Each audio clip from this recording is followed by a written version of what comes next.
শীতের মধ্যে রাস্তার ধারের চায়ের দোকানের জনপ্রিয়তা অন্যান্য সময়ের তুলনায় অনেকটা বেড়ে যায়। কনকনে শীতে গরম এক কাপ চা এক আরামদায়ক অনুভূতি দেয়, আর মালাই চা হলে তো স্বাদেও থাকে ভিন্নতা। আব্দুল্লাহ টি স্টলের মালাই চা খেতে এই শীতের মধ্যে ভিড় জমাচ্ছেন চা প্রেমীরা। এমনও দিন আছে যে ৮০ লিটার দুধ দিয়ে এই চায়ের যোগান দিতে হয়।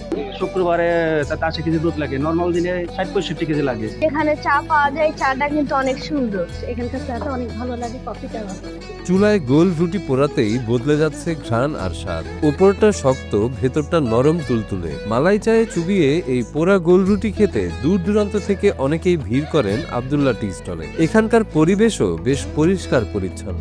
আপনি দেখেছেন চেহারাটাই অনেক সুন্দর, এটাও খুব সুস্বাদু। আমি নিয়মিতই এখানে চা খেতে আসি, আমার মতো আরো অনেক দেখতে পাচ্ছেন দূর দূরান্ত থেকে আসে। শুক্রবারের দিন এখানে অনেক ভিড় হয়। রাজবাড়ী জেলা প্রশাসনের সম্পৃক্ত আমার মনে হয় কম বেশি সবাই এখানে চা খেয়েছেন।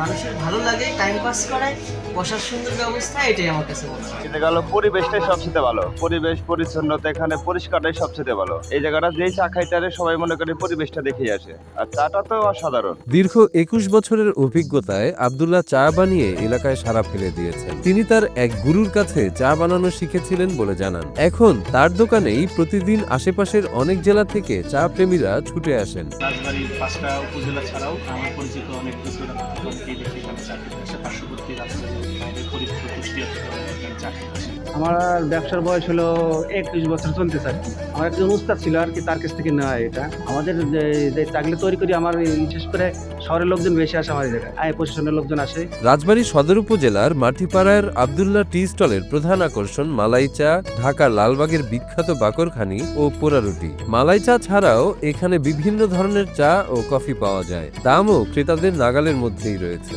আমি আব্দুল্লাহ বলতেছি। আমার দোকানের ঐতিহ্য চা হলো মালাই চা, মালটোবা চা, এই গ্রিন টি আছে, ব্ল্যাক কফি আছে, রোজেলা টি আছে। আমাদের ঐতিহ্যবাহী চা হলো মালাই চা, এটা ৪০ টাকা। আর একটা তৈরি করে আমরা মালটোবা দিয়ে, ওটা ৩০ টাকা। নর্মাল চা আছে ৩০ টাকা।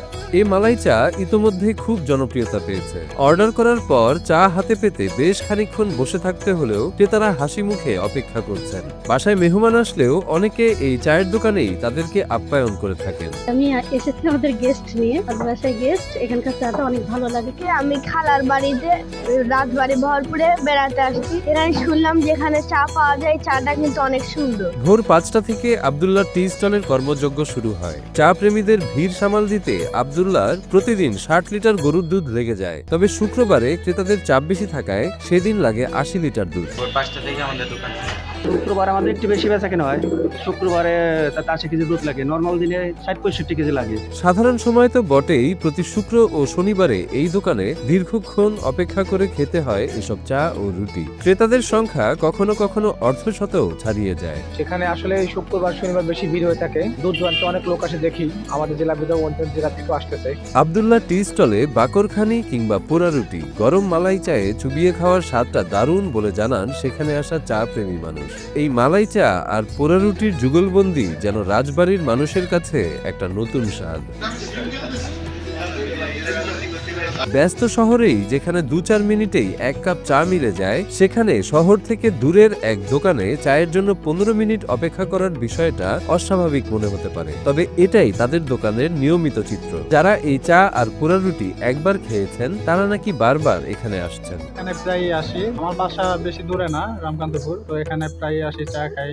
আলহামদুলিল্লাহ অনেক ভালো। একসময় ছোট পরিসরে শুরু হলেও আব্দুল্লাহ টি স্টোরের খ্যাতি এখন বাইরেও ছড়িয়ে পড়েছে। সময়ের সাথে তার মালাই চা হয়ে গেছে রাজবাড়ির ঐতিহ্যবাহী এক চা। এই রাজবাড়ির এই আব্দুল্লাহ চায়ের সুনামটা এখন রাজবাড়ির বাইরে ছড়িয়ে গেছে। এখন আমাদের রাজবাড়ী জেলা বিখ্যাত বলতে আপনার এই আব্দুল্লাহ টি স্টলে মালাই চা, রুটি পোড়া, বাকরখানি এবং স্পেশাল কফিও আছে। অন্য জেলার মানুষকেও এই চায়ের স্বাদ নেওয়ার আমন্ত্রণ জানান স্থানীয় এক চা প্রেমী। তো আমরা আমন্ত্রণ জানাই যে বাইরের জেলা থেকে যে আপনারা দেখে থাকেন, আপনারা আসবেন, আসে এক কাপ চা খাবেন, দেখবেন চাটা কেমন। ইনশাল্লাহ অনেক স্বাদ, মানে অনেক সুস্বাদু চা এখানে আর কি।